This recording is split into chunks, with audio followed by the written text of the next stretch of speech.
오늘은 요즘 변동성이 상당히 큰 종목 한라캐스트 이야기를 해보겠습니다. 이 종목은 최근 로봇, 자율주행, 전장 테마가 붙으면서 하루에도 크게 오르고 또 크게 밀리는 흐름을 반복하고 있습니다. 그래서 오늘은 단순히 왜 올랐나, 왜 빠졌나가 아니라 이 회사가 지금 어떤 위치에 있는지 그리고 앞으로 주가를 결정할 진짜 요소가 무엇인지를 차분하게 정리해 보겠습니다. 먼저 한라캐스트가 어떤 회사인지부터 짚고 가겠습니다. 한라캐스트는 알루미늄과 마그네슘 같은 경량 금속 소재를 기반으로 정밀 부품을 만드는 회사입니다.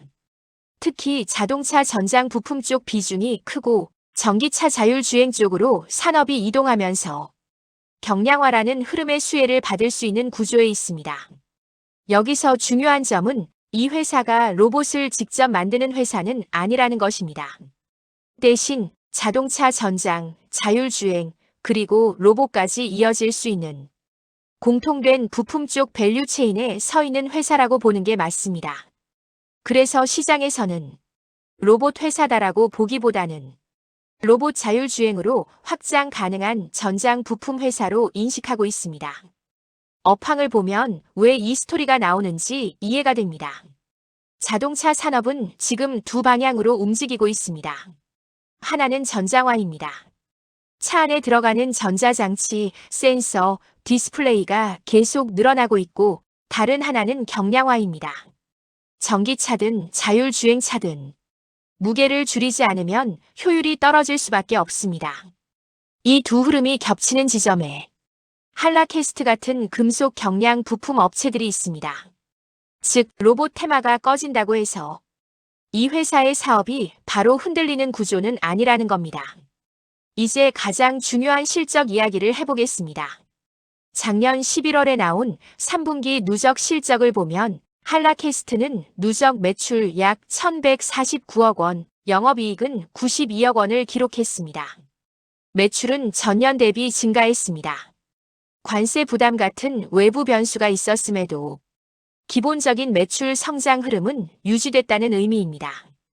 그리고 여기서 가장 중요한 숫자가 하나 있습니다. 바로 수주잔고입니다. 회사가 밝힌 수주잔고는 1조 1,500억 원이 넘습니다. 또 올해 3분기까지 새로 받은 수주만 해도 5천억 원이 넘는 수준입니다. 이건 굉장히 중요한 포인트입니다. 주가가 움직이기 전에 이미 일감은 확보돼 있다는 뜻이기 때문입니다. 그래서 이 회사의 관건은 단 하나입니다. 이 물량이 언제부터 매출과 이익으로 찍히느냐입니다. 영업이익이 줄었다는 점 걱정해야 할까요? 영업이익은 전년 대비 줄었습니다. 하지만 이유가 명확하게 설명돼 있습니다. 상장 과정에서 발생한 일회성 비용, 그리고 신규 수주 제품에 들어간 개발 비용 때문입니다. 회사는 이 부분이 2026년부터 점차 해소될 거라고 밝히고 있습니다. 즉, 구조적으로 수익성이 무너졌다고 보기보다는 성장 단계에서 생긴 비용 부담으로 보는 게 더 자연스럽습니다. 로봇 자율주행 이야기가 괜히 나오는 건 아닙니다. 회사가 직접 밝힌 내용 중 하나가 이겁니다. 전기 변환 장치 부품, 자율주행 관련 부품, 그리고 휴머노이드 로봇 부품이 올해 말부터 단계적으로 양산에 들어간다는 점입니다. 여기서 중요한 건 검토 중이나 개발 중이라는 표현이 아니라 양산이라는 단어가 나왔다는 점입니다. 그래서 12월 초 미국 쪽에서 로봇 산업 육성 정책 이야기가 나왔을 때 한라캐스트 주가가 민감하게 반응했던 겁니다. 완전히 뜬금없는 테마는 아니었던 거죠. 그렇다면 왜 주가는 이렇게 출렁일까요? 이 종목은 구조적으로 실적주와 테마주의 성격이 섞여 있습니다. 그래서 이런 흐름이 반복됩니다. 정책 뉴스나 리포트가 나오면 기대감으로 빠르게 오르고 조금만 시간이 지나면 아직 실적은 아니잖아라는 이유로 다시 조정을 받습니다. 최근에 장중 VI가 발동될 정도로 변동성이 커진 것도 이 두 성격이 충돌하고 있기 때문입니다. 차트는 이렇게 이해하시면 됩니다. 상장 이후 고점 부근에서는 매물 부담이 생길 수밖에 없습니다. 그리고 거래량이 붙을 때는 주가가 굉장히 빠르게 움직이지만 거래량이 식는 순간 주가도 금방 조용해집니다.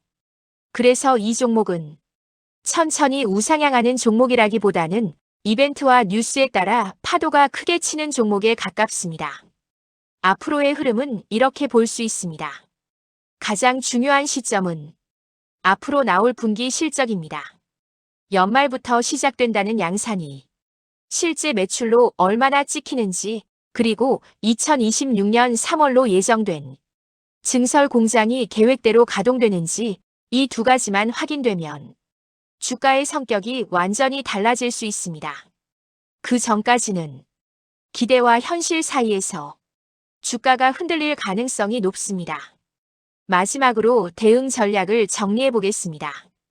이미 보유한 분이라면 이 종목은 한 가지 방식으로만 접근하는 게 좋습니다. 테마로 움직일 때는 수급이 붙는 날을 활용하는 단기 대응, 아니면 실적과 수주만 보고 중기 흐름을 기다리는 실적 추적형. 이 두 가지를 섞으면 매매가 가장 꼬이기 쉽습니다. 지금 새로 관심을 갖는 분이라면 정책 뉴스나 급등한 날에 따라가기보다는 변동성이 줄어들고 실적이 확인되는 구간을 기다리는 게 훨씬 편한 접근입니다. 정리하면 이렇습니다. 한라캐스트는 로봇 테마 하나로 움직이는 종목이 아닙니다. 전장과 경량화라는 본업 위에 자율주행과 로봇 부품 양산이 더해지는 구조입니다.